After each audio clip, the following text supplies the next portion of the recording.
Bom, então, vou começar. O título é R e Trema. Contávamos nos encontros do antigo cartel, concluído em livro e tudo. Contávamos os encontros e, de repente, o ponto e o encontro saltaram graficamente no ar. Tinha encontro e conto. Encontro tem R, sem R, encontro. O R desliza, eis o erro. Do latim erro, derivado de errer, ir à aventura, daí errante. Refere-se também a s'escarter de la vérité, se tromper, se desviar da verdade, se enganar. Mais um deslizamento. Errância deriva do verbo errar, do latim errare, que em sua raiz etimológica marca uma ambiguidade.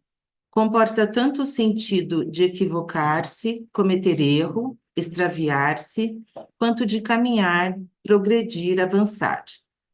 O que de erro e errância associar a um cartel?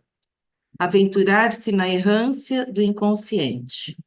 Levar em conta que somos barrados pela linguagem e nas incertezas divertidas poder estar e criar com outros errantes um sabor de saber com a psicanálise. Voltando ao relato do antigo cartel, líamos juntos. Tinha a voz, o fôlego, o respiro, a velocidade, tropeços e elaborações diante do texto, da tradução, da psicanálise. A leitura, como escreve Blanchot, em A Parte do Fogo, é uma experiência que, ilusória ou não, aparece como um meio de descoberta e de esforço, não para expressar o que sabemos, mas para experimentar o que não sabemos. A leitura nos expropria de nós mesmos, alarga o espaço para nos alterar com o texto, com o outro. Ler junto é exercitar alteridades. O tema de um cartel aparece quando pulula, faz parte da dança das palavras em análise, nos sonhos, nas conversas íntimas com amigos estimados. Olha, de novo ali, lá, aqui há tanto tempo. Às vezes aparece com um nome, deriva um pouco e se une com outros pela transferência, desejo, e numa espécie de dança gráfica, um cartel se lança. Tema com R vira trema. Trema é um diacrítico, modifica o valor de uma letra. Vem do grego, divisão, separação, buraco, perfuração, abertura, orifício, trema. Esse par de pontinhos usado sobre o U depois do Q e G para indicar que ele não é mudo. Separa duas vogais de um ditongo. Exemplo. Eloquente, aparece o U e o E. Eloquente, eloquen, elo com quem, eloquente.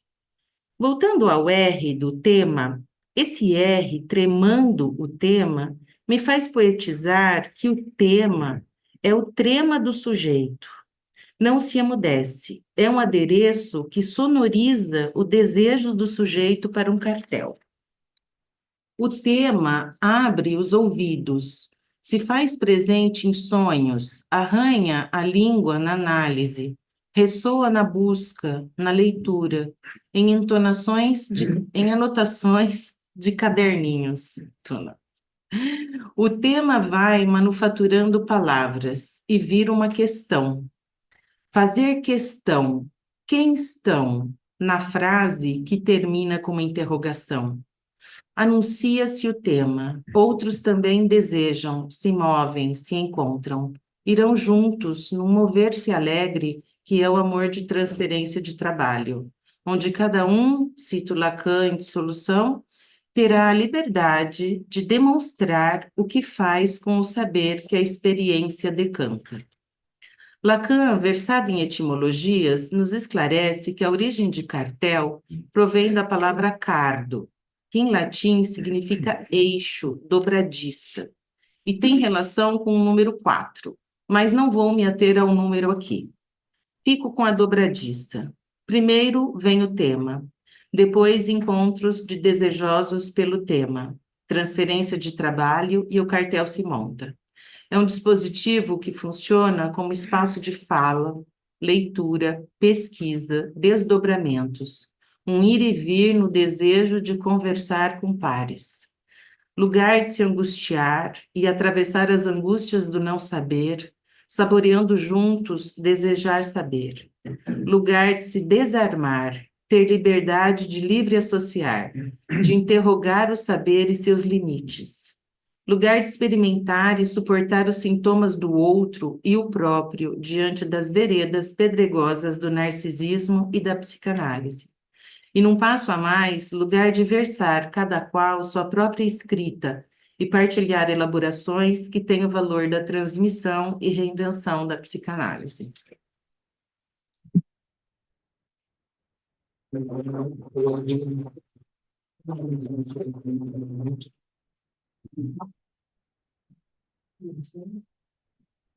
Bom, queria começar dizendo que é um momento assim bem significativo para mim a apresentação aqui. Quando eu cheguei hoje aqui, eu fiquei pensando, né, sempre me remeto à escola, porque foi onde eu comecei aqui na psicanálise, e até me confundi achando que estava em outro prédio, o prédio que era a escola. Mas tem a ver com o deslocamento que eu faço, né, tenho feito, tanto físico, geográfico, que eu moro em outro estado, e de estar aqui em deslocamento interno também. Então, quando eu pensei assim, por que Atiquê, né? Voltei aqui. Eu acho que tinha que ser aqui mesmo eu apresentar um deslocamento significativo no meu, dentro da psicanálise, que eu acho que agora marca, de fato, uma entrada minha de um outro lugar com esse trabalho. Mas ele é permeado também pela prática, então meu texto vai também falar um pouco da minha prática. Quando eu comecei no Caetel com o Lucas, eu falo Lucas porque foi ele que propôs, né? Eu tinha acabado de chegar aqui na TQ, e estava começando também uma pesquisa de pós-doutorado sobre a questão da mulher. Foi por isso que eu me interessei pelo Caetel. Esse texto, ele é parte, então, desse trabalho de pesquisa, ele é um recorte. E a pergunta, né, inicial para mim foi assim, eu trabalho numa residência multiprofissional em saúde da mulher, era para que mulher se destina o tratamento, tá? Então, o título desse texto é Do que se trata? Reflexões sobre o paradoxo de uma atenção integral à saúde da mulher. Minhas inquietações sobre a mulher, o feminino, a feminilidade, sempre estiveram presentes no meu campo de trabalho, que se iniciou com atendimento a gestantes numa proposta de preparação ao parto.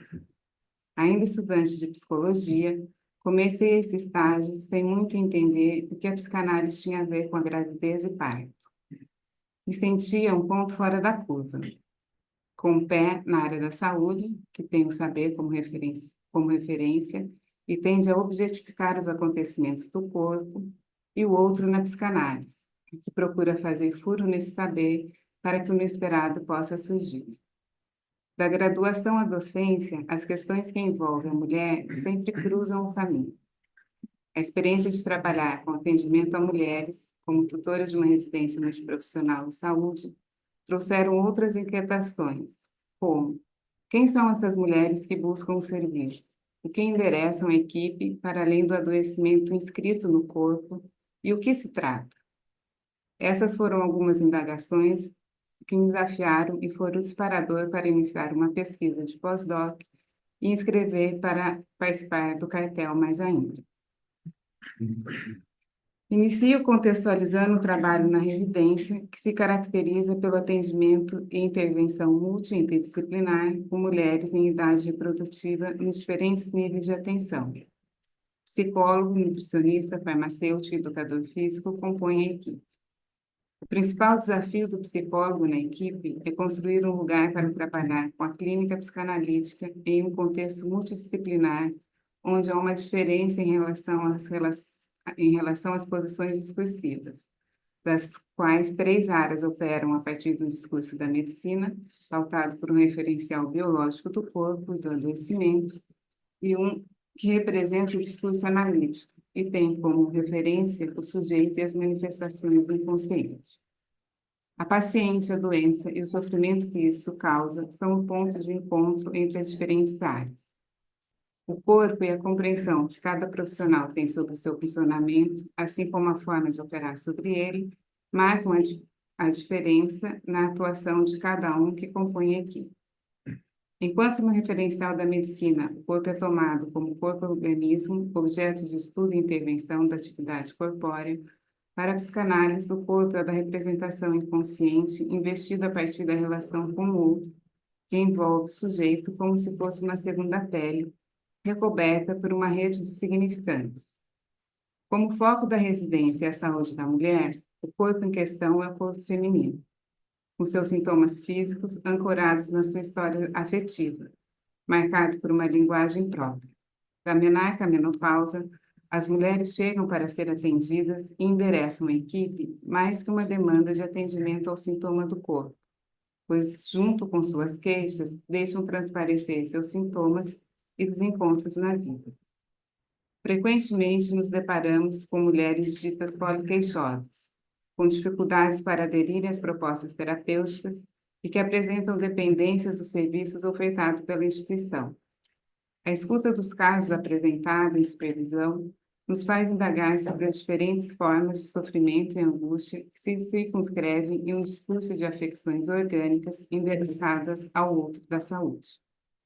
Lembramos que Freud, ao se contrapor à visão reducionista sobre a mulher, construídas pelas narrativas científicas e morais de sua época, subverteu essa lógica e buscou investigar os sintomas e a história de vida das pacientes, levando a associar que situações vivenciadas com grande intensidade poderiam ser expulsas da consciência e posteriormente convertidas por meio de relações simbólicas em sintomas corporais.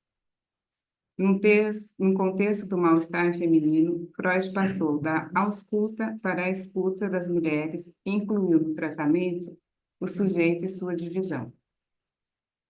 A psicanálise surgiu como problemática inerente à mulher e, desde então, há uma tentativa de articular o que é indefinido no processo do tornar-se mulher. Na sua condição inapreensível, ela encarna um real estranho e inquietante. Se Fernando Pessoa diz que navegar é preciso, podemos dizer que o universo da mulher, após Freud desvelar o inconsciente, é o impreciso. A mulher é uma das imprecisões em que a psicanálise navega, de continente obscuro, como assinalado por Freud, ao axioma lacaniano. A mulher não existe, no sentido de que ela não faz conjunto nos termos da lógica, a mulher continua trazendo inquietações. Mais ainda, Lacan foi além da lógica fálica e propôs questionamentos sobre os efeitos políticos das relações entre os corpos. Conforme aponta Roudinesco, os analisantes de Lacan e o movimento das feministas, que queriam dar voz às mulheres e fazê-las existir, estiveram no contexto da retomada da questão deixada em aberto por Freud sobre a feminilidade. Lacan não tinha nada a oferecer a essa demanda, pelo contrário, não falava nada que prometesse às mulheres ter voz e passar a existir enquanto sujeitos de direito. Mesmo divergindo das ideias feministas sobre uma identidade feminina, ele não estava impenetrável à escuta das suas analisantes e nem ao furor do movimento feminista. Foi nesse contexto que ele pôde avançar nas suas ideias sobre a singularidade do feminino, não como um processo identitário, mas como uma proposição de uma posição de gozo singular, que ele chamou de suplementar. No seminário 20, Lacan tece considerações sobre o gozo que repercute na construção de um novo estatuto para o feminino na psicanálise. Partindo das proposições básicas da lógica de Aristóteles, ele apresenta as fórmulas quânticas da sexuação.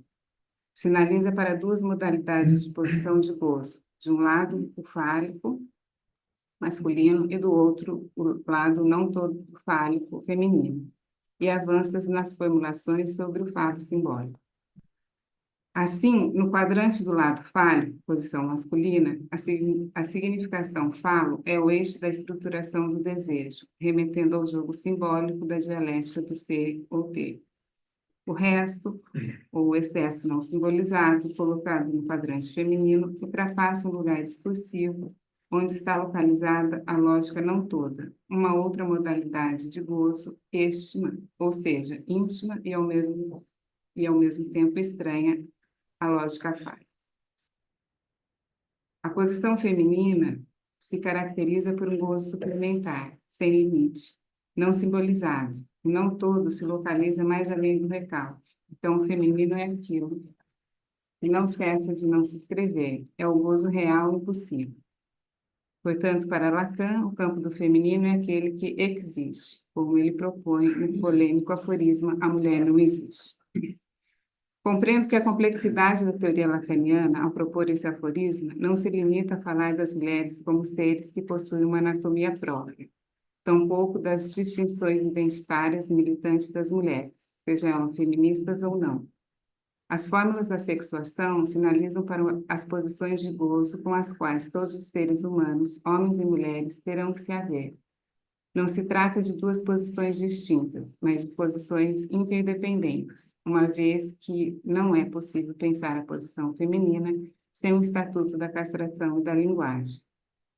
A partir da psicanálise, é possível considerar que a condição sexuada do humano implica em aspectos fundamentais de sua existência, uma vez que o funcionamento psíquico é de forma direta correlata da organização libidinal sexuada. Dessa maneira, é imprescindível interrogar e investigar o que dá suporte ao adoecimento, pois ao mesmo tempo que o sintoma incomoda, fazendo o sujeito pagar com seu próprio corpo, ele também apresenta uma satisfação, um tipo de gozo. Na prática do atendimento no ambulatório de saúde da mulher, observamos que seus corpos, na sua anatomia íntima, apresentam-se como palco das malditas dores, prazeres e excessos que se conectam ao ciclo da natureza singular da mulher, como a menstruação, gestação, climatério e menopausa. Esses significantes marcam acontecimentos no corpo, uma incidência do real, neste corpo que se tem, constituído pela imagem e o simbólico representado pela linguagem e saberes da ciência. Enquanto a menarca simboliza a entrada na vida reprodutiva, a menopausa sinaliza a entrada na velhice. Ambos acontecimentos recebem atenção especial da medicina e, na grande maioria das vezes, são tratadas como desordem. Estariam fora da ordem? Mas de qual ordem se trata? Desordem justifica que seus corpos sejam medicalizados para manter a ordem de maneira uniforme. É assim que a medicina se ocupa em estabelecer a saúde do biológico, instituindo um novo modo delas cuidarem de si, restringindo práticas e formas de vida para restituir a saúde, o bem-estar e qualidade de vida, respondendo aos protocolos da atenção integral à saúde da mulher. A palavra integral no dicionário da língua portuguesa significa total, completo. Nesse sentido, não podemos deixar de marcar que as políticas de saúde parecem supor poder tratar toda a mulher. Sendo assim, o que era plural e subjetivo é modificado para unívoco ao transformar o que é dito em sinais orgânicos compreensíveis ao campo da saúde e da medicina.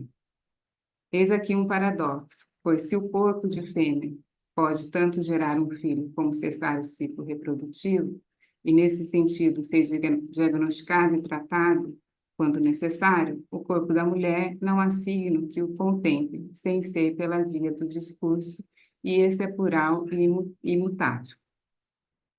Ângela Mucida, no seu livro O Sujeito Não Envelhece, nos lembra que o sujeito não se universaliza. Cito ela, né? Os sintomas retornam e insistem como forma de tratar o real. Fecha aspas. Essas pacientes parecem estar capturadas numa espécie de enodamento com o gozo, que as mantém alienadas da possibilidade de produzirem um saber sobre si. Muitas vezes, elas estampam no adoecimento do corpo sintomas que sinalizam os tropeços da difícil tarefa de ter de se inventar e reinventar mulher. Interrogamos se as queixas e sintomas relacionados aos acontecimentos no corpo, enunciados como coisas de mulher, seriam uma forma de velar o nada e o indizível do que é ser mulher.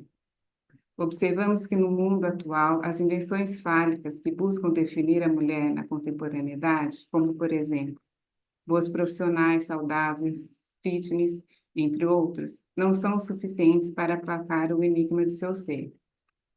Segundo Cardoso e Ribeiro, no artigo A Invenção da Mulher frente às invenções da tecnociência, comentam que essas invenções são efeitos do capitalismo, que tentam aplacar a diferença sexual, criando figuras de mulheres do século XXI que parecem ocupar lugares fálicos que não se aproximam do feminino. Ao contrário, fica a dúvida se esse ganho se refere a uma potência do feminino ou se é mais uma máscara imperativa masculina. Temos, portanto, dois campos de conhecimentos distintos. De um lado, a saúde, que tem como referência o conhecimento científico, definindo o que é normal ou patológico, a partir de sinais e sintomas clínicos, seguindo a lógica do bio. Desse modo, toma a mulher como um organismo. Entretanto, há algo que escapa a esse campo, abrindo possibilidade para outras lógicas, como a psicológica ou a lógica do psi, que coloca em cena a questão do inconsciente. Mas, afinal, do que se trata? A ideia que trago aqui é pensar de que forma a psicanálise pode contribuir com a prática clínica no campo da saúde, em especial as práticas públicas destinadas à mulher. Pensar ética e tecnicamente os objetivos e direção do tratamento nas diversas perspectivas de uma equipe. O ponto disparador, atenção integral, a saúde da mulher, evoca uma questão técnica, mas também ética sobre a finalidade e objetivos das intervenções clínicas. Portanto, é pertinente interrogar de que forma é possível orientar a direção de um tratamento e, ao mesmo tempo, orientar a concepção de políticas públicas neste campo com uma intervenção no corpo e no laço social que produzam efeitos no sujeito, como possibilidade de melhorar a posição subjetiva. O desafio está em ouvir a voz que fala de dentro, escutar essa fala que muitas vezes não conta, porque não tem como transformar o significante do que é dito em signos ou sinais orgânicos compreensíveis para a medicina. O trabalho com a clínica psicanalítica deixa de lado a fala do imperativo para dar lugar ao falo da primeira pessoa, que ocupa o presente do indicativo. Para algumas, trata-se de oferecer um espaço de escuta para colocar em cena o que está excluído. Para outras, é dar voz a elas junto à equipe, fazer aparecer um sujeito para além de um diagnóstico. A equipe da residência multiprofissional de saúde da mulher ainda não está norteada pela mesma ética e pela mesma política na direção do tratamento. Ainda que o corpo seja o ponto de encontro das diferentes áreas, há um caminho a percorrer pela equipe em busca de estratégias de tratamento que levem em conta a singularidade de cada caso. Nessa perspectiva, a importância de oferecer um trabalho orientado pela clínica psicanalítica dentro da instituição de saúde é, sobretudo, de resguardar o lugar do sujeito e de sustentar o que ela tem a dizer, priorizando mais uma escuta do que a ausculta no intuito de uma intervenção que considere a dimensão subjetiva e torne o sujeito implicado com suas questões. Consideramos que uma mulher pode existir, tornar-se e fazer-se na suavidade do seu próprio timbre. Como nos diz Clarice Lispector, estou me criando. Dói, mas é dor do parto. Bem dizer o feminino é modificar o silêncio do não dito em interstícios de expansão, de forma que possa fazer surgir uma canção corpo, bordejada pela própria voz. Recordamos Lacan ao metaforizar o litoral como aquilo que faz borda ao infinito do mar, não para aplacar sua potência, mas para que, no movimento do vai e vem das ondas, possa surgir novas formas e novos enlaçamentos. Podemos dizer que, se para Freud o feminino foi mistério, para Lacan, ser mulher é invenção.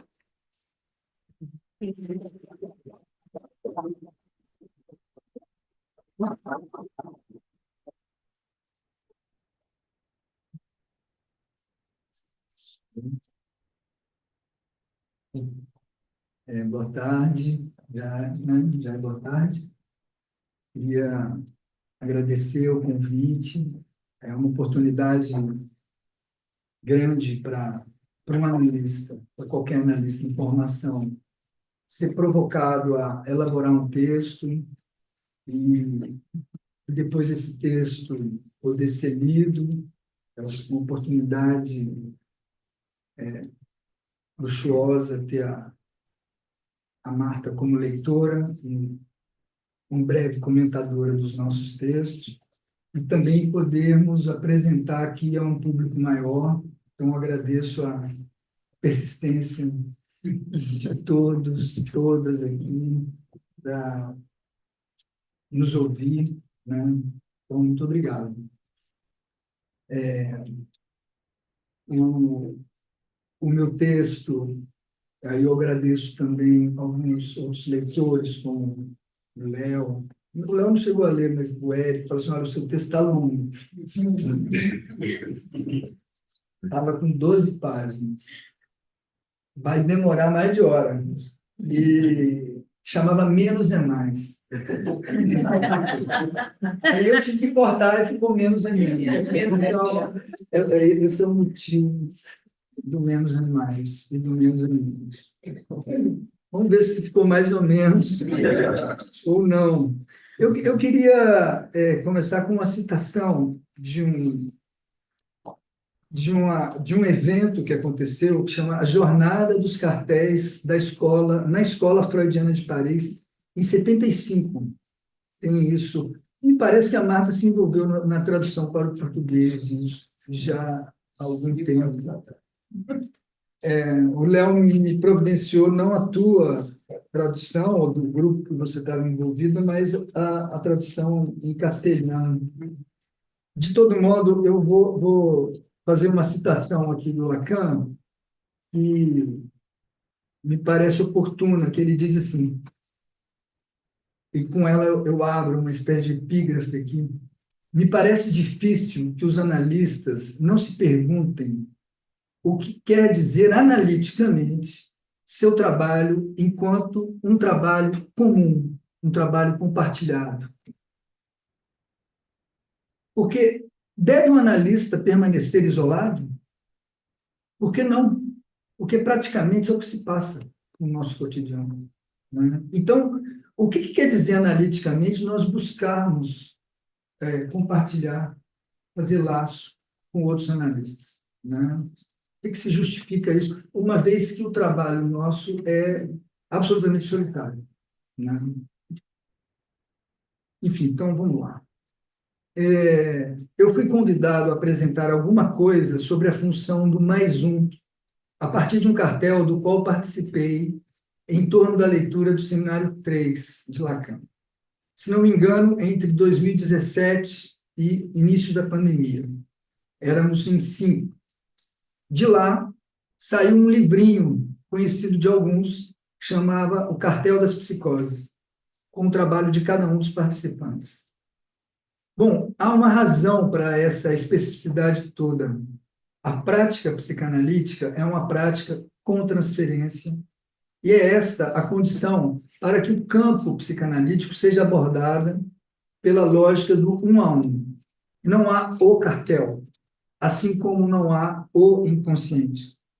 Portanto, o cartel só se sustenta, ganha sentido e agencia um trabalho de elaboração no que ele se singulariza em um cartel.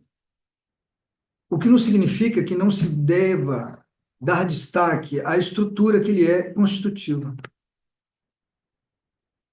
Agradeço ao convite feito pelo Alex para revisitar aquele cartel, a fim de elaborar a experiência problema que ele faz reatualizar. Por que experiência problema? Segundo Lacan, e muitas das minhas citações vêm dessa jornada, né, de 75, praticamente 10 anos depois da ata de fundação, quando ele inaugura o cartel como uma unidade estrutural da escola dele, né? Segundo Lacan, não existe verdadeira realização do cartel em nenhuma espécie. Por isso que falo de experiência-problema. É estranho pensar que alguma coisa fracassa na realização de um cartel. Pois bem, naquele cartel das psicoses, o que não se realizou foi o mais um. Melhor dizendo, num certo sentido, sua função se deu. E aí poderíamos dizer que sim, ele se realizou. Basta a gente ter ouvido o texto da Jaqueline, que, se eu não estou enganado, ela falou do cartel das psicoses. Posso estar completamente enganado, ela não cita, mas eu tenho uma certeza delirante que foi do cartel das psicoses. Então, o que ela fala aí é efeito de ter havido mais um, né? Mas, em momento algum, o mais um jamais foi nomeado. E por que precisaria ser nomeado? Isso faz diferença? E se faz diferença, por quê? Enfim, essa é a questão que trago, esse é o mote. Então, a glosa agora é comigo. Quando consideramos a experiência do trabalho em cartel, vale lembrar que ele foi formulado por Lacan na ata de fundação da Escola Freudiana de Paris, em 64, no percurso de uma reflexão que remaneja profundamente a perspectiva de formação do psicanalista. O que quer dizer isso? O cartel surge nessa ata como ato, como um dispositivo, antes de tudo, de implicação, de engajamento, a fim de restituir a cada um a simbolização das questões da psicanálise. Portanto, um trabalho de elaboração. O que sustenta o cartel é a realização desse trabalho de elaboração. Cartel é teatro, resposta à degradação dos conceitos psicanalíticos em ortodoxia ou palavras de ordem, que haveria de produzir efeitos de normatização e padronização da experiência de análise e da formação do psicanalista. Então, é contra isso, vamos dizer assim, ou é uma resposta a essa degradação dos conceitos e da prática que o cartel é instituído como esse dispositivo estrutural dentro de uma instituição. Em outras palavras, Lacan começa a aproximar a experiência institucional com a experiência de análise pessoal de cada um, no sentido de se valer dos recursos que uma análise se propõe a promover, que é a emergência do sujeito do desejo. Do mesmo modo, na experiência coletiva de uma associação, o que se pretende é manter vivo um determinado tipo de relação com o sujeito do inconsciente. Então, todos esses elementos vão ser recuperados através de dispositivos que serão criados, cartel, sessão clínica, não vou nem falar passe, né?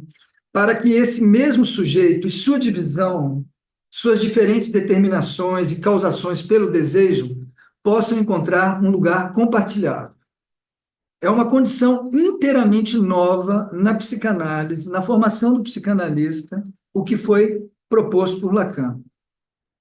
Como entre os pares se mantém em vigor aquilo que é de natureza do desejo do inconsciente.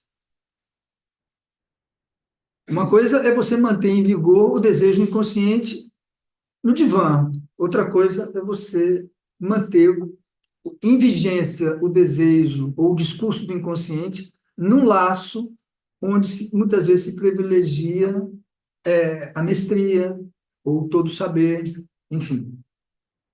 as identificações imaginárias. Bom, quando alguém nos pergunta que diabos é o cartel, o que a gente responde? Em suma, dizemos que se trata de um grupo de leitura com pouca gente participando. Um grupinho, né? Um tal grupinho. A experiência do cartel nos abre a possibilidade de destacar a especificidade que a leitura possui em psicanálise. No Menos é Mais, eu fazia o balanço entre o que é uma leitura na análise em intenção, enquanto o analista está ouvindo, e o que é uma leitura nos dispositivos de uma associação, no coletivo, onde o que está em jogo, muitas vezes, é como se lê um texto, né? Então, para ficar menos é menos, eu tirei o que é uma leitura em intenção. O analista, quando ouve, ele lê. Isso eu cortei, né? Bom, de que maneira a leitura concerne a experiência analítica? O que é levar em conta o sujeito do inconsciente na leitura? No que diz respeito à teoria, a questão da leitura se coloca num âmbito totalmente estranho ao domínio da aprendizagem, da apropriação de um sentido. Um analista em formação pode muito bem dominar os conceitos da teoria analítica, e veja, não é pouco e nem irrelevante dominá-los ou conhecê-los, né? Mas é como se ele tivesse aprendido uma teoria como qualquer outra do campo das ciências, queixava-se Freud. Então, Freud dizia assim, no texto da análise leiga, os meus alunos sabem, alguns sabem pra caramba a teoria, dominam muito bem. E aí ele diz, mas falta um entusiasmo, um engajamento. Ele dizia, enfim, faltava uma espécie de posição. Então, como transmitir uma posição? Posição que é uma palavra importante no vocabulário lacaniano, né? Está no menos é mais, mas não vai ficar aqui. O que Lacan quer fazer do cartel é uma experiência de leitura que seja algo a mais que o conhecimento do texto, o domínio dos conceitos da teoria. O que se aprende, por exemplo, e aí eu trago esse exemplo, o que a gente aprende com o sonho da trimetilamina, relatado por Freud em seu sonho da injeção de Irma? Me parece que não preciso nem me deter aqui, que é um sonho inaugural na interpretação dos sonhos, né? Onde Freud ele sonha com essa palavra e com as letras, ele vê a fórmula da trimetilamina. Então, o que a gente aprende com esse sonho, com o sonho da trimetilamina? No exato instante em que seus amigos, né? Em que seus amigos se mostraram surdos e um tanto patéticos a ele, no momento de maior angústia em que ele se viu desamparado da razão, eis que surge de uma outra cena, para lá de enigmática, uma voz que lhe dizia e lhe mostrava a fórmula química, trimetilamina.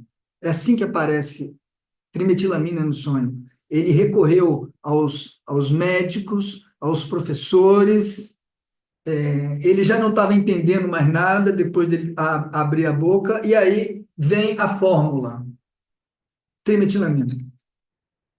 Coisa mais sem sentido, sem nexo associativo. Puro furo no saber. Mas, mesmo assim, Freud é levado a crer na existência do sujeito do inconsciente, a despeito da descrença dos seus pares, e conseguir endereçar-se a leitores ouvintes que ainda não estavam lá, mas poderiam vir a estar.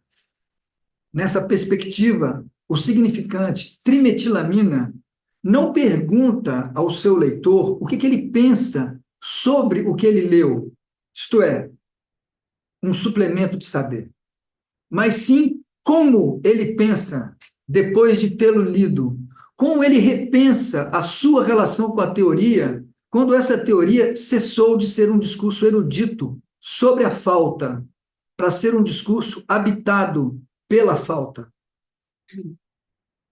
Em outras palavras, uma posição que não pode se justificar por um saber teórico já adquirido. Por quê? Há um gozo egóico de possuir um saber. É muito difícil a posição do psicanalista em formação experimentar a despossessão, pois ela incide numa espécie de censura. Lacan fala de uma angústia dos analistas em formação. Isso no primeiro capítulo do Seminário 10, que tem a ver exatamente com isso. Falta, em algum momento, do ato analítico, uma espécie assim, e agora, o que eu falo? Eu interrompo, eu interpreto, eu acolho, e me falta um saber. É um momento de angústia, ele diz, que é esse momento de dispossessão, pois ela incide na censura, cuja função, a censura, é lutar contra o surgimento de qualquer palavra nova, qualquer associação inesperada.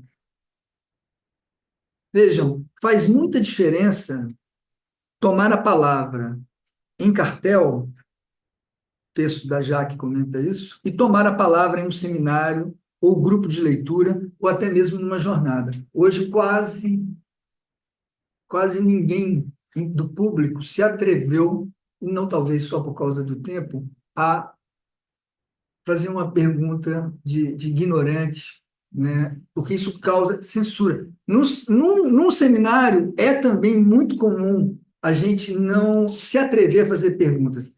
Então, tomar a palavra em cartel e tomar a palavra em seminário faz muita diferença, porque no cartel, toma-se a palavra. Porque alguma coisa ali, aquele dispositivo, é justamente para desarmar a censura.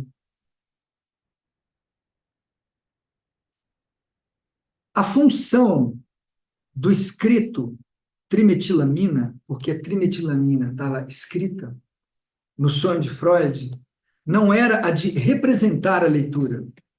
Ele viu a fórmula estampada em sua frente, mas de causar leitura. É o que não se escreve que causa leitura. Nesse sentido, existe uma relação entre sujeito e leitura, pois ambos são causados pela materialidade da ordem simbólica, como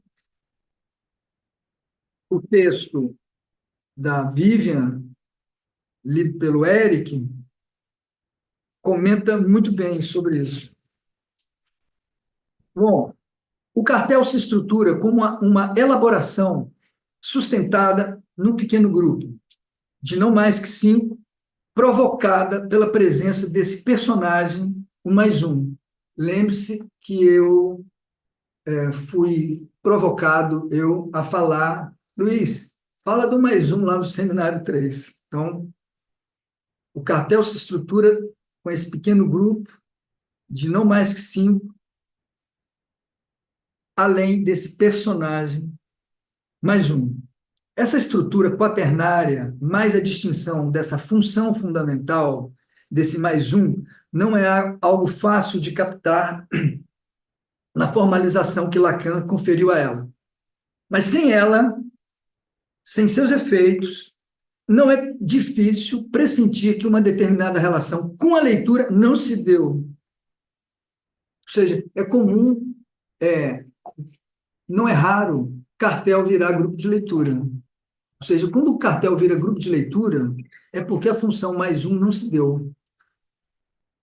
Quando o cartel vira conversa, impressões, o que o Lacan chama de república de egos, de eu falando para um outro eu, as impressões, a função mais um não se deu. Quando tem um sabichão falando para esse pequeno grupo de embasbacados, a função mais um não se deu. De todo modo, há uma insistência numa experiência em que se permite interrogar a relação do sujeito com a leitura. Experiência que, embora não se confunda com a da análise, nem por isso deixa de recolher as elaborações que de lá vieram, nos interrogando sobre os cartéis, é sobre nossa prática, indiretamente, que estamos interrogando. Por que nossa fala estaria livre dos efeitos do inconsciente? A economia significante é a mesma.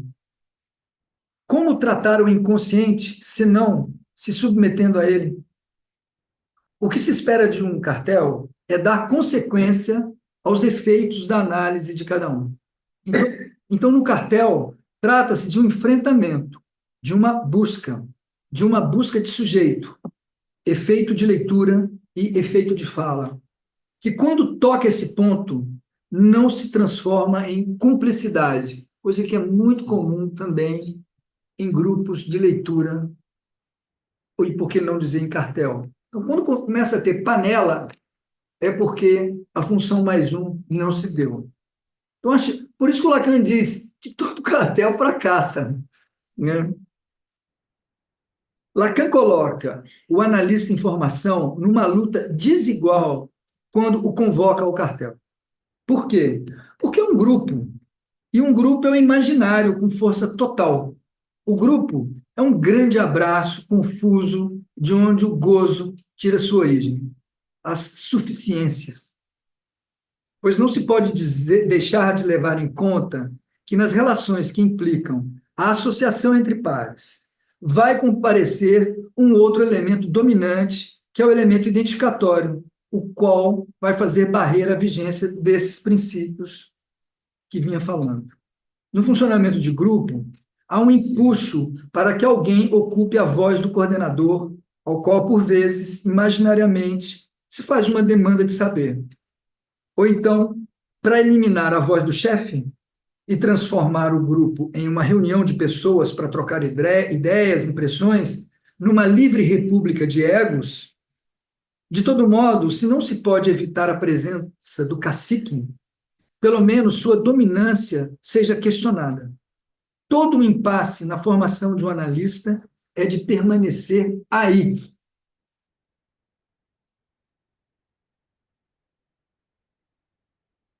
Um a mais uma. É aí que Lacan lança mão desse mais um. Ele está aí para descompletar o grupo. Antes mesmo de falar do cartel, Lacan já menciona essa mais uma, ou um a mais, no texto Situação da Psicanálise, em 56. Esse termo enigmático apresenta uma dificuldade, pois ele exerce uma função paradoxal.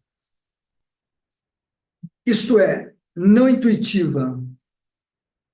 Em suma, é uma função que consiste no fato de que é um conceito de designação a uma parada, de um cruzamento cuja melhor expressão é uma dobradiça, que é o tal cartel, né? Mas o que quer dizer uma parada? Esse um a mais. Ele faz reconhecer um dizer aonde escutamos apenas um dito. Então, como está num dos textos do nosso livrinho das psicoses, texto do Eric, quando ele analisa esse gesto, está no Roland Barthes, né? Quando, antes de você virar a página, o leitor ele se vê tocado pelo que está lendo e levanta a cabeça. Nesse momento é uma parada. Há uma interrupção que não foi a interrupção causada pela virada de folha. Nessa parada, o leitor ele foi lido pelo texto. Né? Se ele foi lido pelo texto, tem uma parada, mas aquilo tem uma dobradiça, aquilo se expande agora para uma outra cena. Se expande para o quê? Para uma a mais. Aquilo que Eric vinha falando, Eric e Vivian, com esse dizer que está se esperando. E agora? Depois de você ouvir isso, o que você tem a me dizer? Depois que você sonhou ou leu trimetilamina, o que você tem a dizer? Esse é o momento de parada. É o momento onde, naquele dito, há uma espécie de suposição ou da presença de um dizer. Então, a parada é isso, ela faz reconhecer um dizer aonde apenas escutamos um dito. E por reconhecer na fala de alguém mais do que um dito, e sim um dizer, esse elemento de parada, curiosamente, é ao mesmo tempo aquele que relança a sequência da fala que a fez parar em direção a um a mais por se dizer.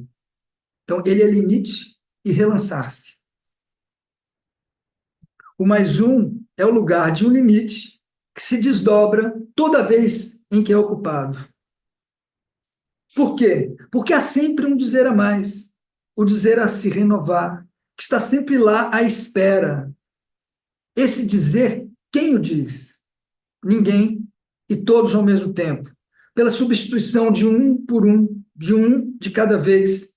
Por isso devemos ter um número mínimo de componentes de um cartel. Há mais um quando o inesperado traz uma surpresa para o trabalho. Então, o que está colocado é a circulação da palavra ligada à presença simbólica dessa mais uma, capaz de produzir uma elaboração provocada, pois é assim que elaboramos, provocados, chamados, despertados, invocados, pois não há da nossa parte vocação ao trabalho, mas antes vocação à boa preguiça. Uma análise é uma elaboração provocada. Assim como em uma análise há desejo de desejo, há que se reconhecer que por parte de cada um em um cartel há um desejo de dizer o indizível e um por dizer em qualquer enunciado. Abre aspas, essa mais uma pessoa que todo cartel evoca é o eco do grupo. Essa é uma expressão do Lacan nessas jornadas. É linda essa expressão. É o eco do grupo. É a presença de que há um a mais a dizer à espera de uma voz. Um quase. Abre aspas. A infinitude latente é justamente o mais um, diz Lacan. A infinitude latente. Ao responder à intervenção de Daniel Sibony, que colocava a questão que, em um grupo, não há outro problema que não seja o da mais um. Seja um grupo familiar, seja um grupo do cartel, qualquer grupo, a questão é o mais um. Isso precisaria, seja um grupo familiar, cuja estrutura de parentesco se segura em torno da impossibilidade de escrever a diferença sexual, isso foi tema aí da fala de Silvia, né? Da mesa passada com Lucas, enfim. Se num grupo a estrutura de parentesco se segura em torno dessa impossibilidade de escrever a diferença sexual, pelas relações de filiação, pelas relações de aliança, né? E de consanguinidade, seja no grupo do cartel, onde o dizer de um se faz complemento da teoria a exaltar a sua incompletude, expressão de Daniel Sibony, esse dizer se faz complemento da teoria, ali onde há furo da teoria, a exaltar a sua incompletude, isto é, um saber falho.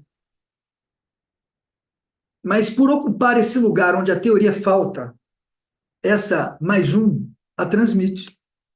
Há um a mais no momento de uma sequência rompida, onde o sujeito se cala ou a teoria fez furo.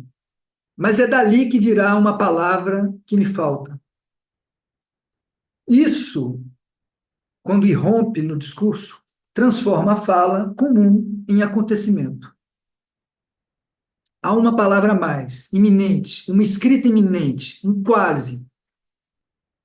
Esse quase entre a relação entre o cartel e a academia. Tá por vir, mas está quase. O quase não é um não acontecimento. Quase acontecer algo é um modo de acontecer outra coisa, diferente ainda daquele algo. É desse quase acontecer que é feito qualquer discurso, qualquer narrativa que verdadeiramente nos interessa. Toda boa história é assim, você não sabe o que aconteceu comigo, eu quase sofri, eu quase morri, é quase, está sempre no quase. Isso é uma expressão do Eduardo Deus de Castro, experiência de quase morte, né? Ele fala na CPFL isso. Até porque a gente quase é, e vivemos a vida quase sendo o que gostaríamos de ser. No cartel, também há algo da ordem do quase, quase nada, presentificado por essa unidade suplente, é o mais um, que dá voz e aviva essa cicatriz desse enorme corpo aberto que é o campo analítico. Por isso que a leitura em cartel ou a leitura que se vale uma associação de psicanálise em que se tem como valor a vigência de um discurso analítico é uma leitura diferente da leitura universitária, porque a leitura universitária quer fazer desse campo analítico um campo coerente e um campo onde o saber não tem furo, né? Então, isso faz com que ambas as leituras sejam distintas.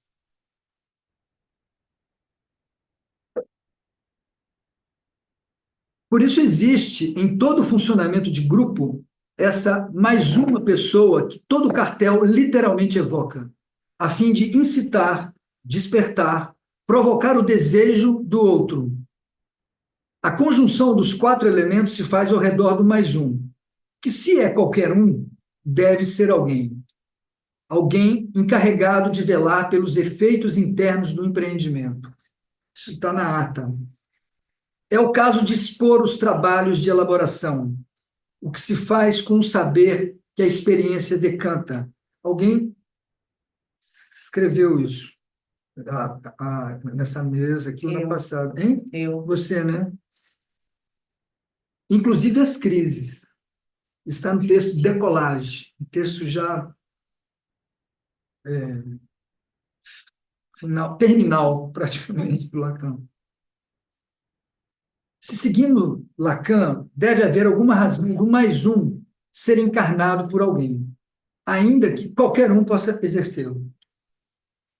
O mais um se autoriza a ocupar um lugar de transferência com o não saber, com o S barrado, e assim escrever no real e promover o ato de desligar o grupo e o torná-lo um cartel, aquele cartel.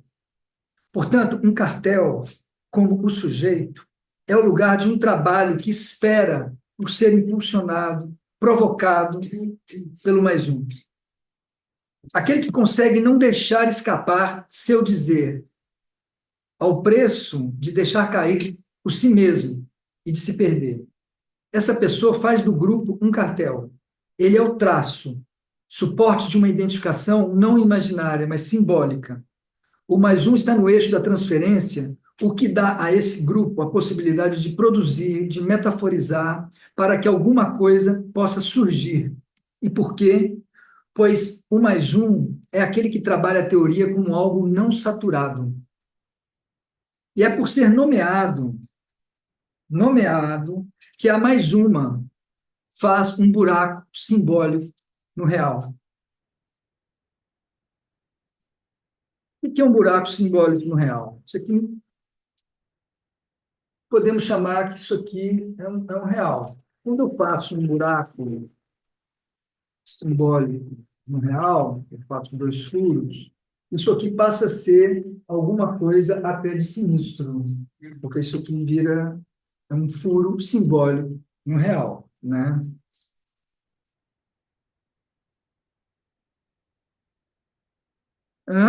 A nominação indica a existência do real, encoberto pelo imaginário do grupo. Por isso, ele precisa ser nomeado, precisa de que alguém ocupe essa função.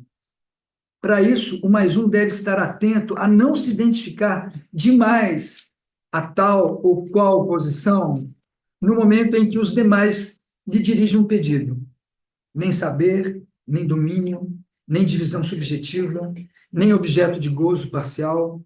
A pessoa mais uma é colocada para despertar uma problemática. O mais um se põe como efeito da leitura do texto.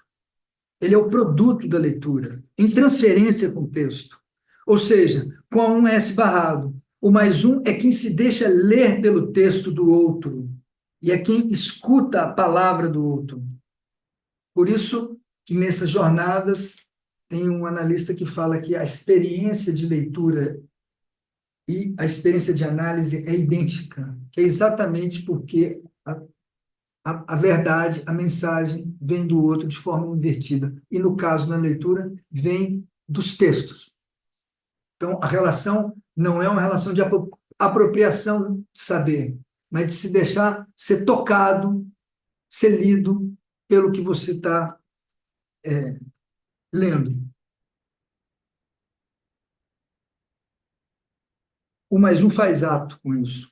Sustenta a relação que cada um pode ter com o seu dizer e com o seu trabalho. Ele é esse mínimo para que, em grupo, conjuntamente, suporte o peso da palavra.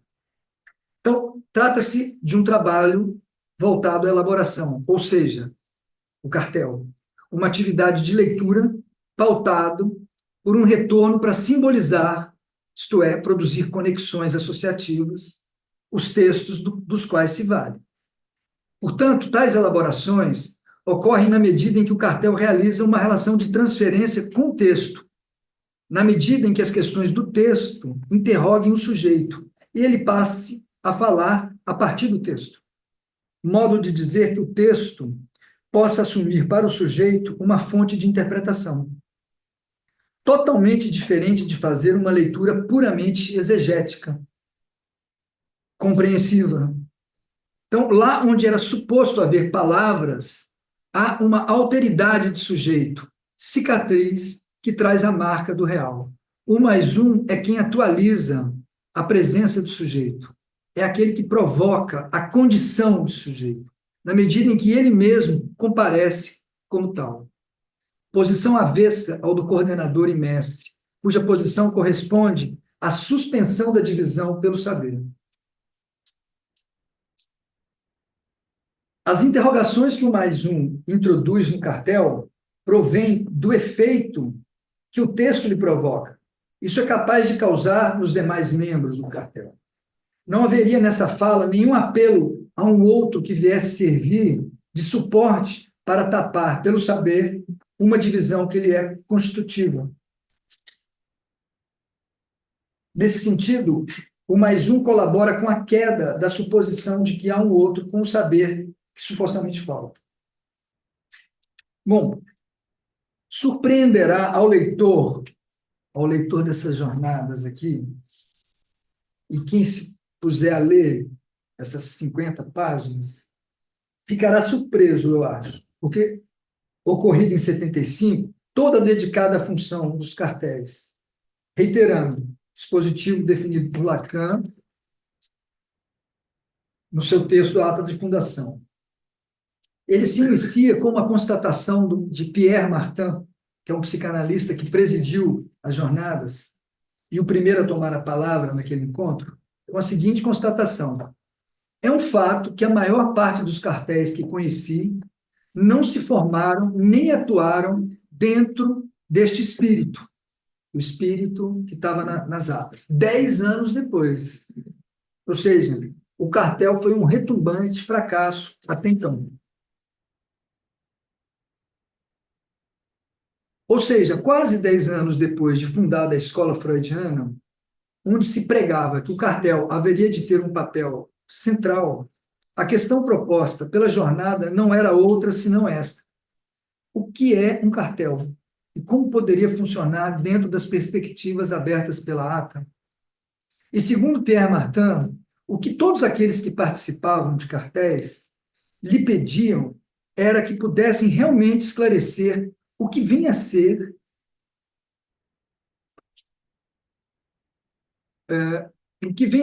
e que lugar é esse dentro do cartel, dado por essas duas palavrinhas mais um. pois o que havia na ata a seu respeito era reduzido o suficiente para causar os maiores mal-entendidos, conforme podemos constatar nas páginas desses que discorrem os diversos debates entre 12 e 13 de abril. O que lemos foi que essa função da mais um dava margens às mais diversas e extravagantes interpretações. E isso partindo de pessoas com experiência de trabalho de cartel em quase 10 anos. Em sua maioria, os cartéis funcionavam sem que a mais um fosse uma pessoa nomeada como tal, como se essa nomeação pudesse ser dispensada. Ou então tinham chamados os mais uns profissionais. Ele circulava pelos cartéis. Era uma espécie assim, de síndico. E você ia zelando pelos condomínios de cada cartel. Tinha essa proposta, mais um profissional.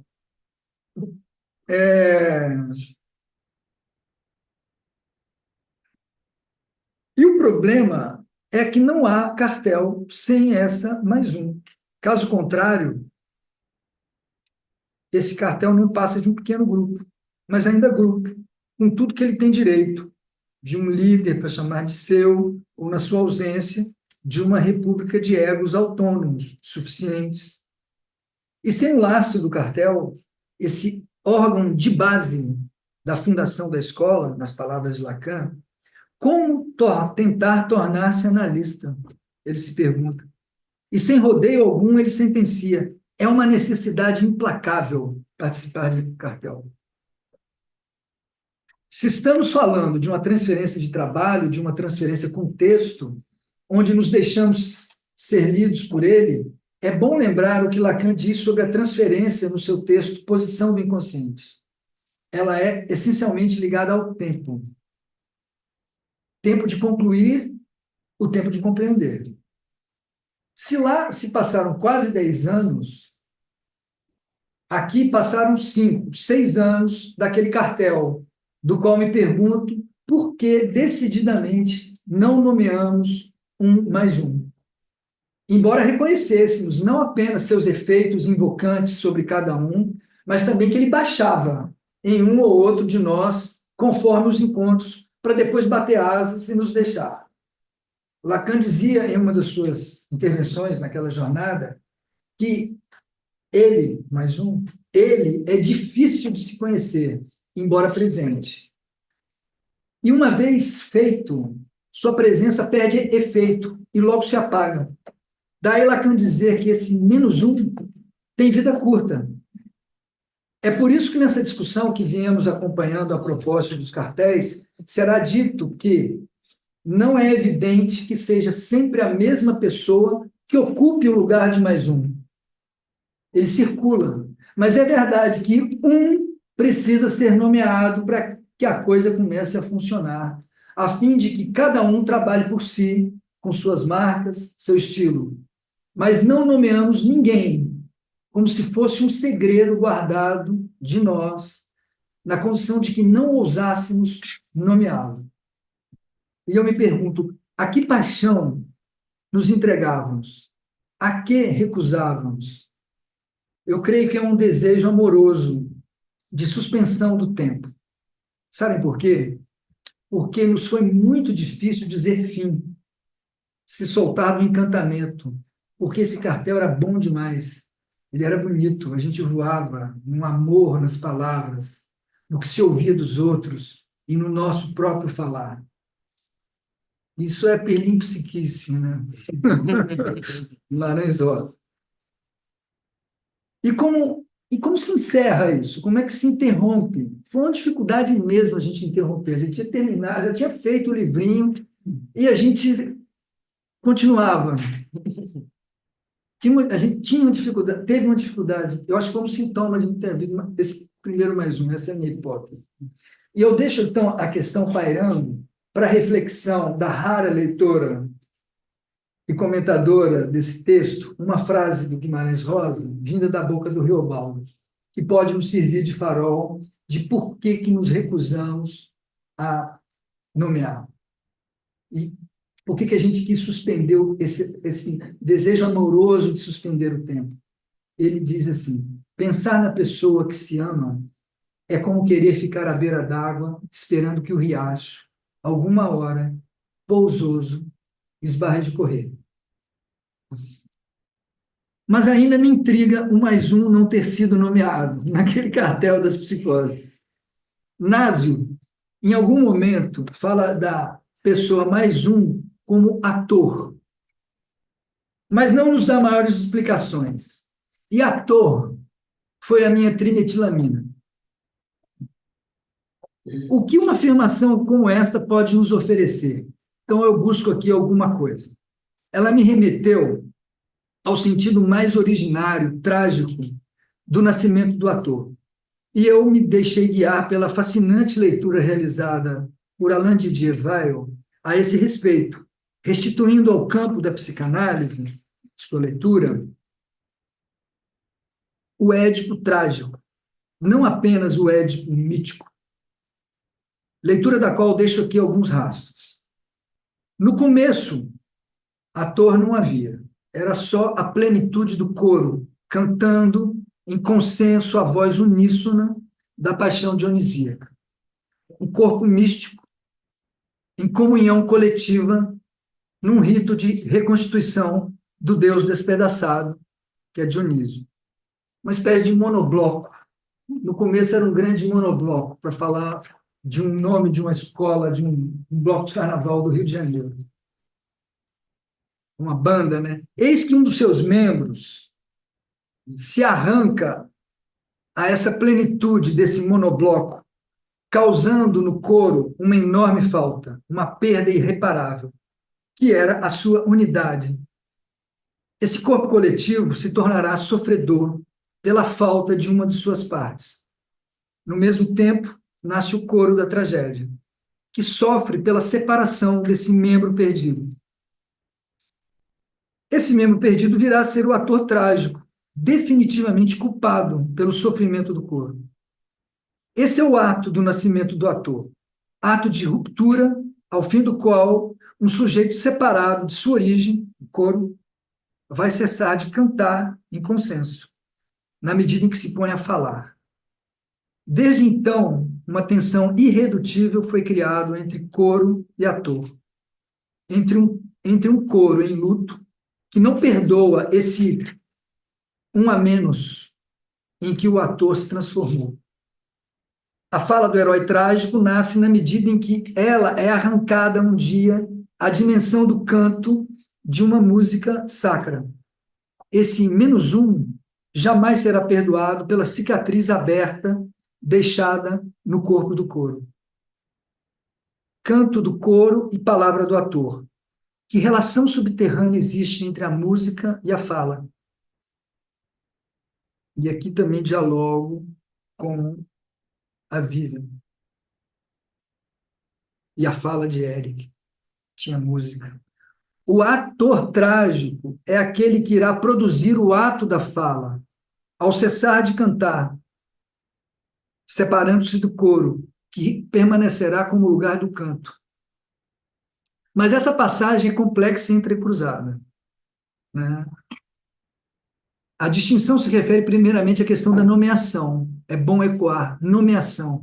O ator, ele passa a ser, a partir desse ato de separação, o portador de um nome, de um herói, de um rei lendário, em contraste ao coro anônimo. Em segundo lugar, devido à ruptura causada pelo ator, o coro faltoso é, no entanto, inocente quanto a essa falta, enquanto o ator é culpado. Aí vem o cruzamento. O coro, em nome dessa inocência, passa a defender a letra da lei da cidade. Essa recusa de questionamento, segundo Alain Didier Weil, lhe confere uma posição superegóica, o que Lacan chamaria de os puxa-saco. Desse modo, é como se o coro desistisse de cantar para sustentar a voz da lei, ao passo que o ator, que cessa de cantar para falar, não deixa de ser aquele em que a música insiste em comparecer em sua voz, como vemos em certas cenas em que o ator fala em versos ou mesmo fala cantando.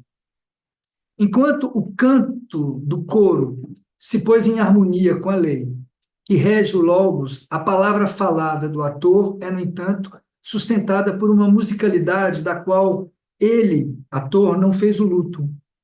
A questão colocada é esta, e que é a questão do mais um. O que é uma voz que não perdeu sua vocação para a invocação? Uma voz como a do ator trágico pode passar sem descontinuidade do ato de fala ao ato de canto, devido a uma continuidade íntima. O fato de que chegarmos a um impasse onde nada mais a se esperar de nenhuma fala, que o recurso ao canto surja para nos colocar essa questão. Quando não há mais o que se esperar do sentido, o som, a força melodiana das palavras, não é aquele que pode nos revelar como um recurso pelo qual se pode invocar o inesperado? É assim que penso o mais um como ator, menos um.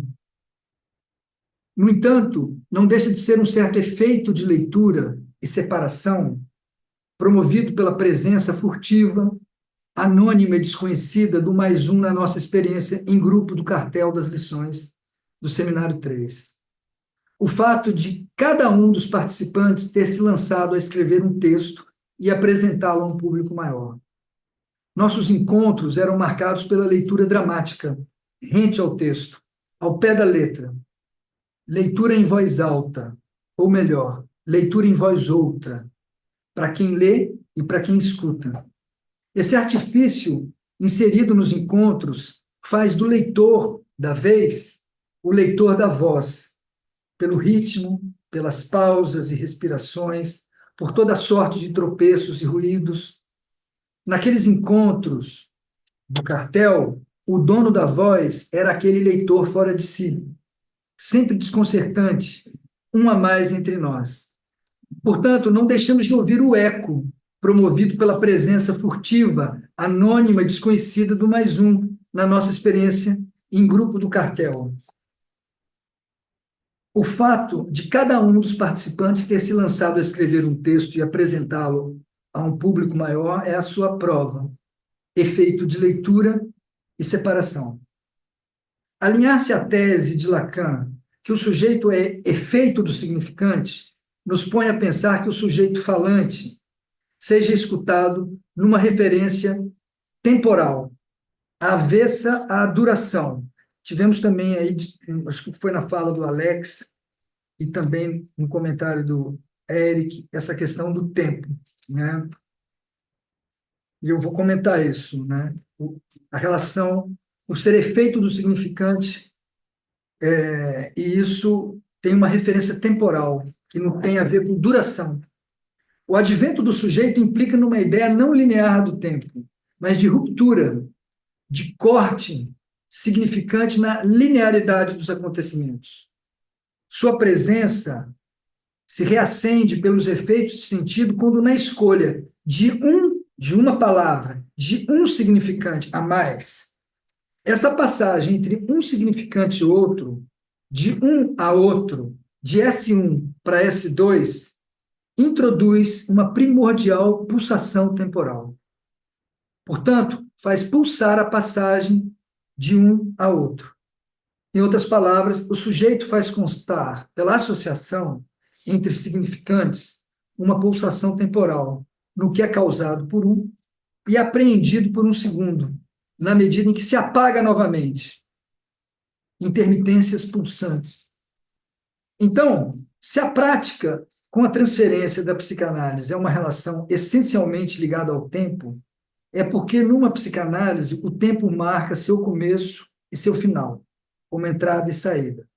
Fazer constar o tempo como efeito de uma posição sobre o inconsciente é reafirmar a impossibilidade de dar comando, de lhe dar comando, o que atualiza para o sujeito a ausência de um outro que decidiria por sua hora. Schreber aguarda até hoje, diante da volúpia do espelho, por sua transformação. Ok, obrigado.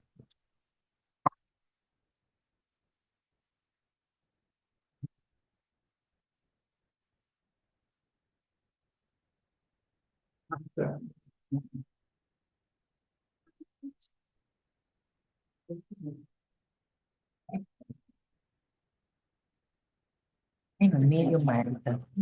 Vai no meio. Então, eu vou pegar um café. Pegar uma aguinha. Olha.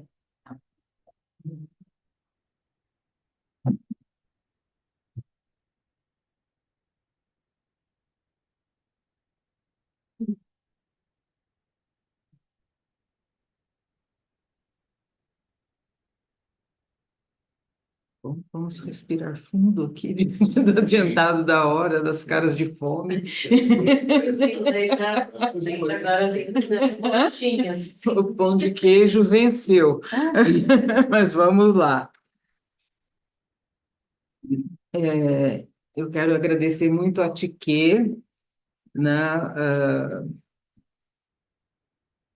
pela elaboração dessa jornada que eu estou achando assim sensacional. Fico muito feliz de perceber assim o trabalho que se tem feito aqui na TIQUE em termos de formação do psicanalista. Eu acho que é um trabalho extremamente diferente, diferenciado e comprometido assim com esses princípios da formação, né, que fazem com que uma formação do psicanalista não possa desmentir os princípios da psicanálise. E eu gostaria de agradecer também a Débora, ao Luiz, ao Alex, que me convidaram para o cartel sobre do labirinto, cartel do labirinto. Então, de labirinto em labirinto, a gente vai passando de um lugar para outro, e estou eu aqui de novo, na TIQUE, depois de dar uma voltinha aí por fora. E eu chamei esse meu textinho aqui, A Máquina de Despertar Cabeças, né? Que é uma expressão que está nesse texto, a função dos cartéis, cartel como máquina de despertar cabeças. E dizer assim que eu acho que essa aposta nos cartéis como base da escola, ela tem um efeito tanto clínico, quanto ético, quanto político, porque ela coloca em xeque a questão da hierarquia nas instituições, né? E em questão o saber do psicanalista diferenciando do conhecimento referencial. Então, do ponto de vista de uma política da psicanálise, eu acho extremamente importante nesse momento de banalização, né, onde os psicanalistas se formam em cursos breves e ouvindo podcast, são os analistas de podcast que eu chamo, né? Então, vários textos aqui reafirmaram, né, a questão da importância da leitura em psicanálise. E eu acho que essa jornada de cartéis vem reafirmar, né, essa posição da TIQUE quanto à importância da leitura. Eu recebi 3 textos muito diferentes entre si, então eu não pude juntar os comentários. O que quer dizer que, assim, bom, só do Luiz eu recebi 3. E eu perguntei para ele hoje aqui, a primeira coisa que eu perguntei para ele, você fez mais um? Porque... Mais um. Porque eu falei, meu Deus, se ele mudou de novo. Então, só do Luiz eu recebi 3 textos, aí eu recebi o da Jaque, o da Silvia, e são 3 textos muito diferentes entre si, o que eu acho ótimo, achei muito interessante isso, porque isso quer dizer que há cartéis, porque cada um pôde escrever a partir da sua posição na psicanálise, né? A partir da sua experiência de cartel. Então, não tem um saber referencial, ninguém foi lá pegar os textos do Lacan para dizer o que é o cartel, mas cada um pôde se colocar, né, de uma forma muito verdadeira, assim, e o que me faz pensar que isso só é possível porque existe um clima amigável de diálogo, de conversa, de escuta aqui dentro. Né? Eu acho que estava aí um bom tema para uma jornada, a função da amizade no progresso da psicanálise, né? Porque a psicanálise começa entre amigos, e ela progride entre amigos, né? Então, eu vou fazer alguns brevíssimos apontamentos a partir da leitura de cada texto. São textos muito ricos, né? E vou passar a palavra a quem quiser falar, se os autores quiserem falar. Bom, o primeiro texto que eu li foi o da Sílvia, que tem o título De que se trata? Reflexões sobre o paradoxo de uma atenção integral à saúde da mulher. A mulher com A maiúsculo. Sílvia nos apresenta as questões colocadas ao psicanalista inserido em um serviço multidisciplinar de tratamento de saúde para mulheres, com sua lógica organizada pelo saber médico totalizante e sua pretensão de uma atenção integral.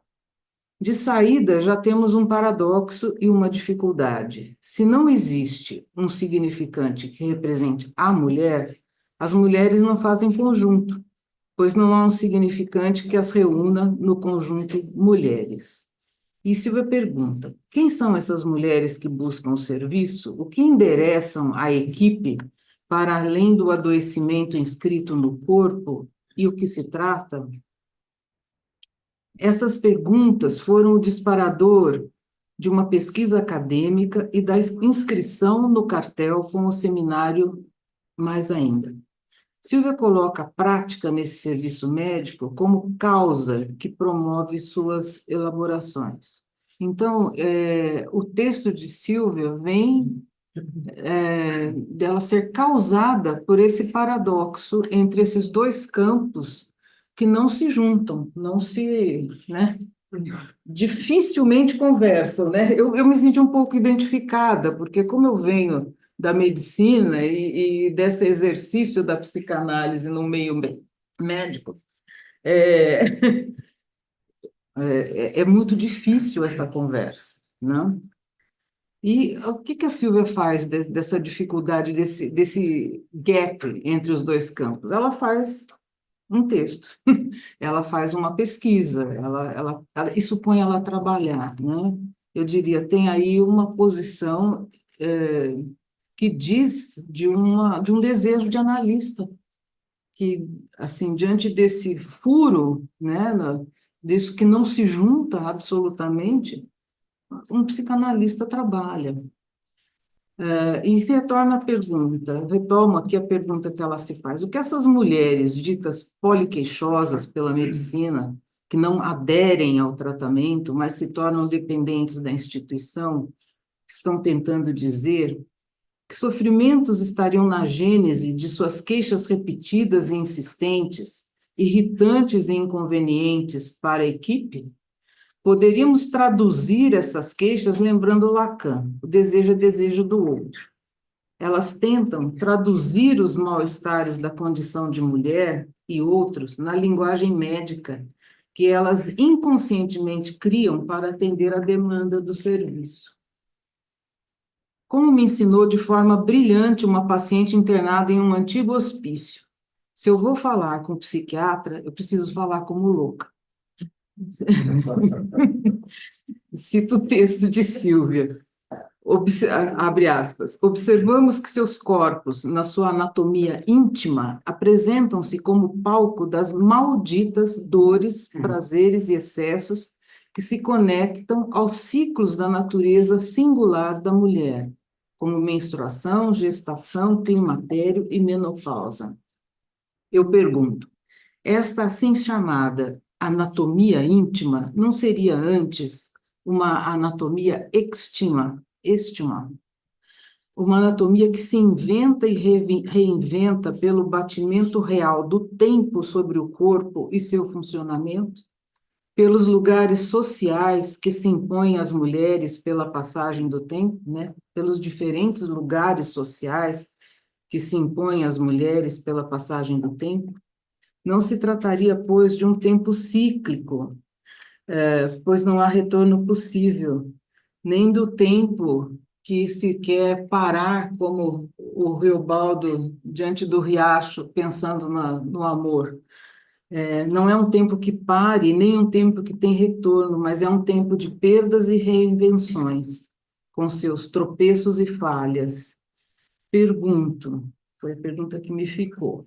Esse tão decantado gozo ístimo, gozo suplementar, não seria uma tentativa sempre falhada de discernir os efeitos do real sobre o corpo da mulher? Talvez a psicanálise tenha algo a dizer, incluindo o tempo e o batimento temporal do inconsciente para além da desordem, mas como parte constitutiva de outra ordem de subjetividade, os tempos da mulher.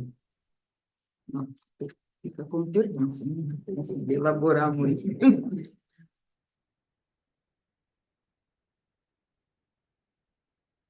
O texto da Jaqueline já me fez rir muito quando eu recebi. R e trema. É a cara da Jaqueline. Artista das imagens que é, saltam do texto primeiramente as imagens gráficas, a letra R e o sinal diacrítico, o trema, que modifica o valor da vogal, dando voz a ela, presença de um sujeito, o sopro da vida, eloquente, elo quente. O texto fala de um elo quente, caloroso, com os outros do cartel dito das psicoses. Pela leitura, pela voz de cada um dos integrantes do cartel, circulou um sopro que deu vida à letra morta do texto, produzindo efeitos de separação e de escritas. Um cartel que escuta vozes, diferentes vozes, o fôlego, a respiração, entonações, tropeços e atos falhos na leitura, que certamente ocorreram. Errância, o saber com sabor. Onde mais encontrar, se não em um cartel, essa possibilidade de errar pelo texto? Errer, em francês, designa não apenas o erro, mas é uma palavra usada no meio náutico, para designar o deslizamento dos navios na água, aquele movimento inercial, efeito de fricção entre dois meios diferentes. Quando eu estava escrevendo isso aqui, depois eu me lembrei, quem nada vai saber do que eu estou falando. É aquele instante em que você cessa o movimento e a água te arrasta. Então, onde mais poder ser arrastado por um texto, se não num cartel? É a beleza das palavras, né? Aos ouvidos acostumados aos sons das vozes, não escapa o convite, erre e trema. Disso se trata na formação do psicanalista. Substituir as certezas pelo erro, pelo equívoco, pelo que faz tremer os alicerces do narcisismo. E eu retomo aqui uma elaboração da Jaqueline. A leitura nos expropria de nós mesmos, alarga o espaço para nos alterar com o texto, com o outro. Ler junto é exercitar alteridades.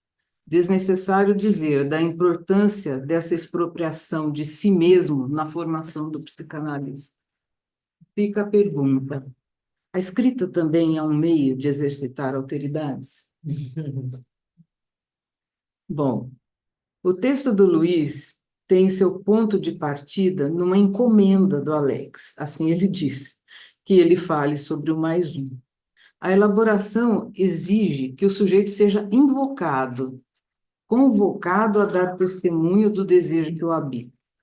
Luiz não ficou na preguiça. Os textos que preparou mostram isso. A questão é a seguinte: o cartel chamado Das Psicoses aconteceu. Produziu uma apresentação dos diferentes textos por cada um dos participantes, virou um livrinho, mas não houve nomeação de mais um, embora os efeitos de separação promovidos pelas leituras pudessem ser recolhidos. De saída, ele nos aponta o paradoxo colocado na formação do psicanalista. Como dar um lugar na instituição, como compartilhar aquilo que decorre das determinações e causações do desejo inconsciente?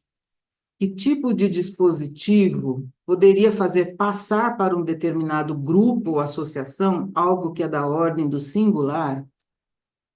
Aí, assim, eu não desenvolvi, mas eu lembro aquele texto do Agamben, o que é um dispositivo, George Agamben.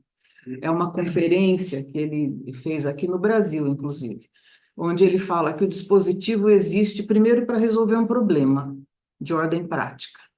E que num dispositivo você pode juntar elementos absolutamente distintos, né, num mesmo dispositivo. Então, a palavra dispositivo, ela cabe bem, assim, para definir um cartel. O problema era a formação do psicanalista, o que Lacan estava discutindo desde os anos 50, quando ele inicia o seminário, fazendo uma crítica bastante contundente, né, tanto da hierarquia que vigorava dentro da Internacional de Psicanálise, quanto dos dispositivos de formação do psicanalista que tendiam a normatizar essa formação, né? E, vamos dizer assim, totalmente desvinculados dos princípios de uma análise. De saída, ele nos aponta, né, o paradoxo colocado na formação do psicanalista. Como dar um lugar na instituição, como compartilhar aquilo que decorre das determinações e causações do desejo inconsciente? Né? Que tipo de dispositivo, então, poderia fazer passar para um determinado grupo ou associação algo que é da ordem do singular?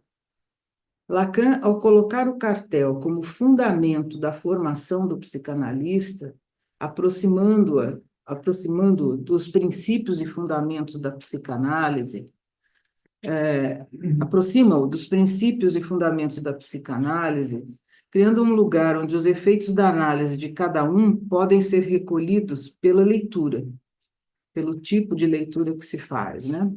Na análise, um sujeito é expropriado de si mesmo, de suas certezas, permitindo-se ser lido por seus sonhos, atos falhos e equívocos.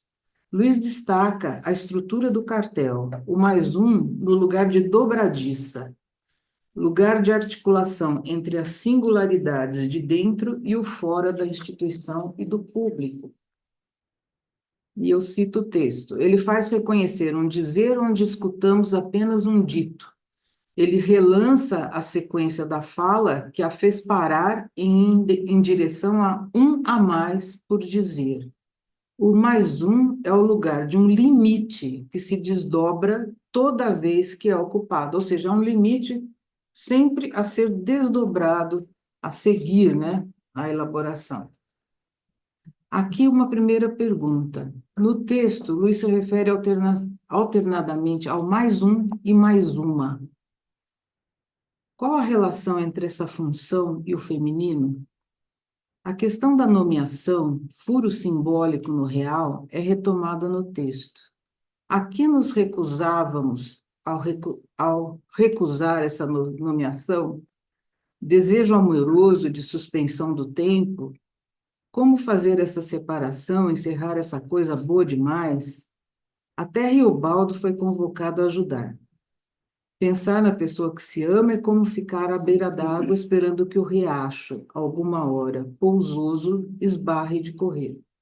O amor, motor da transferência, seu princípio e seu grande obstáculo. O tempo, riacho que corre sempre, movimento constante a escavar as margens, mudando a paisagem, abrindo caminhos, inscrevendo outros significantes. A pessoa mais uma, que Juan Davinasio compara ao ator, é aquela que coloca em ato a separação, aquela que se destaca do coro dos contentes, para colocar algo em cena que seria não apenas o texto.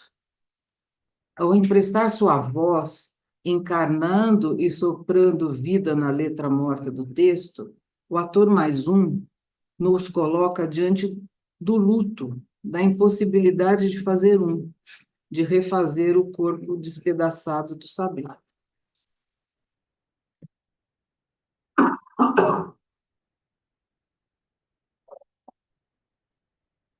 Passa a palavra. Você deu umas palmas.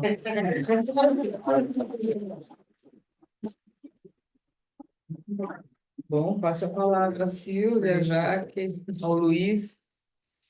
Eu queria só comentar isso que você captou do texto da Jaque, a coisa da errância. Eu estava lendo o texto, acho que é Subversão do Sujeito, quando o Lacan comenta do que se perdeu quando ele foi traduzir pulsão para o francês.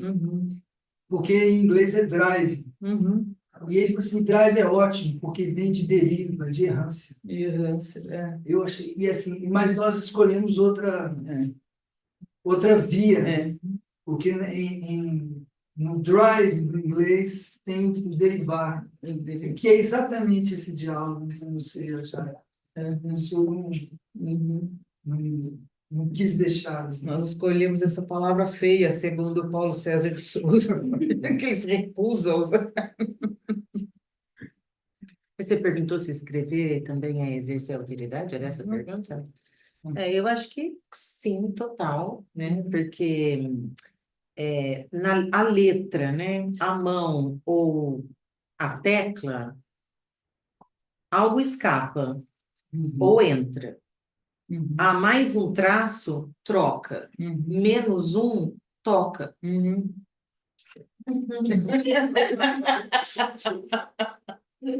Pode escrever tudo.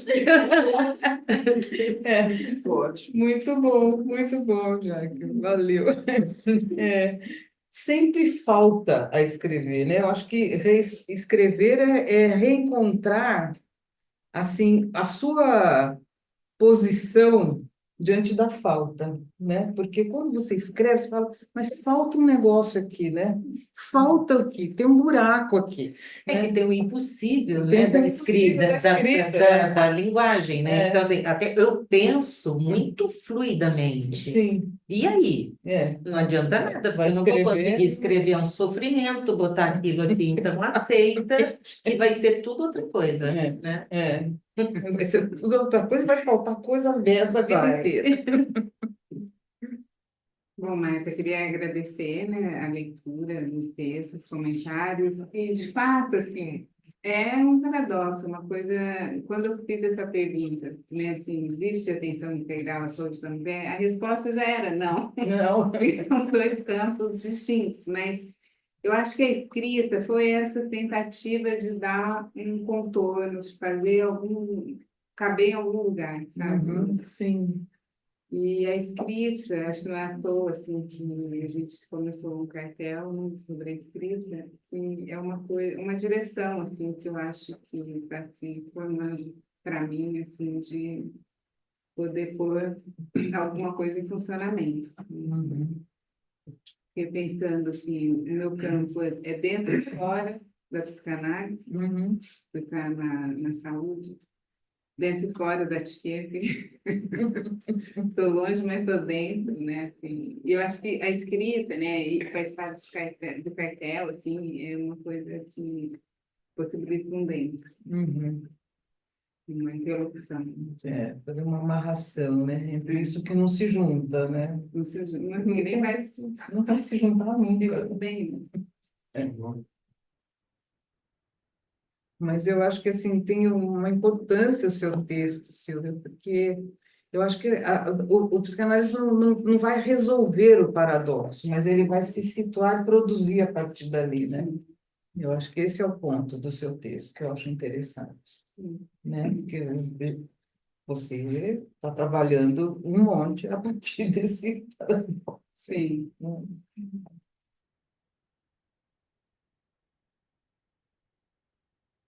E você? Vem aqui, Luiz. Não, tá bom. Ah, algumas pessoas tinham já reparado nisso, quase um jeito alternado, aleatório, que eu mais uma, a mais um, ou mais uma, um a mais, e deixei assim fazer esses mal-entendidos, né, entre o artigo e vamos chamar essa coisa substantivada, né? E, e quando você fala, quando a coisa do ator, né, eu o ator é minha trimetilamina. O mais um, né? O ator é o substituto desse nome estranho, né? E aí, quando você fala que teria essa função, né? Essa mais uma, né? Ou esse mais uma relação com o feminino, eu deixo para o Lucas responder para a Silvia. O que você acha? Eu acho que sim. Mas para elaborar isso. Eu achei excelente essa questão, mas eu não sei, eu realmente não sei. Você acha Eu acho que você colocou o ponto assim, esse furo esse no furo? meu texto. Eu achei assim, sagaz, Não todos. né? A parte não toda. parte Você não gostaria toda. de Não, eu comentar? pensei isso, não toda apareceu aí, né? E eu acho que é o lugar de fazer uma outra coisa, né? Porque o ator é exatamente o que fez do coro não mais todo.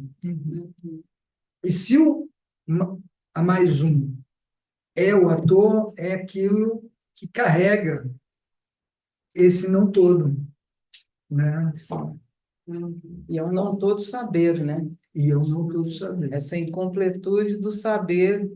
Porque se ele trata o saber como algo pleno, Fálico. ele está no campo universitário. Tá. Ele é o S2, é o todo saber. É isso. Aí ele dá aula. O que acontece?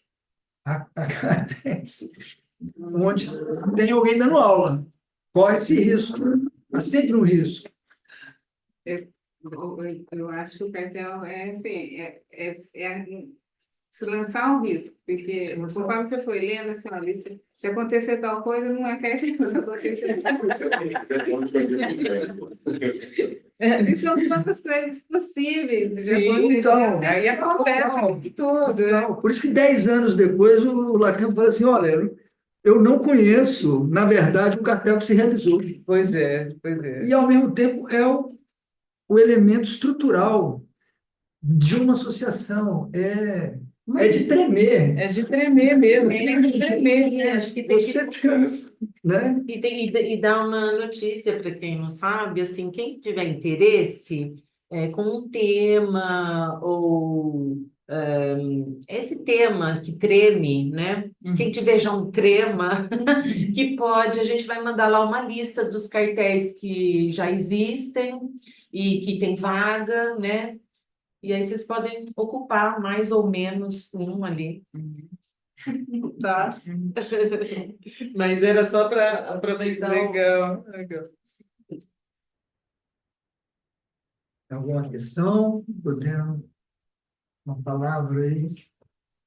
Eu fiquei com na verdade, uma observação a respeito dos três textos, dos sinais, do trema, de uma vírgula, assim, quando a Silvia cita o texto mais ainda, uma vírgula que não aparece ali e que aparece agora no nome da tia, né, e o menos do Luiz, a trema, a vírgula, o trema, a vírgula e o menos, né, como sinais gráficos aí da escrita que param, né, que mostram assim essa escrita não toda, né, esses momentos assim que falta, que a lacuna aparece e que eu acho que é o interessante aqui para a gente. Né? Muito bom. Muito bom, Alex. O não todo que altera, né? Que altera. É onde o sujeito respira, né? Agudo, né? A leitura do cara, né? Bom, podemos encerrar então. Gente, muito obrigada.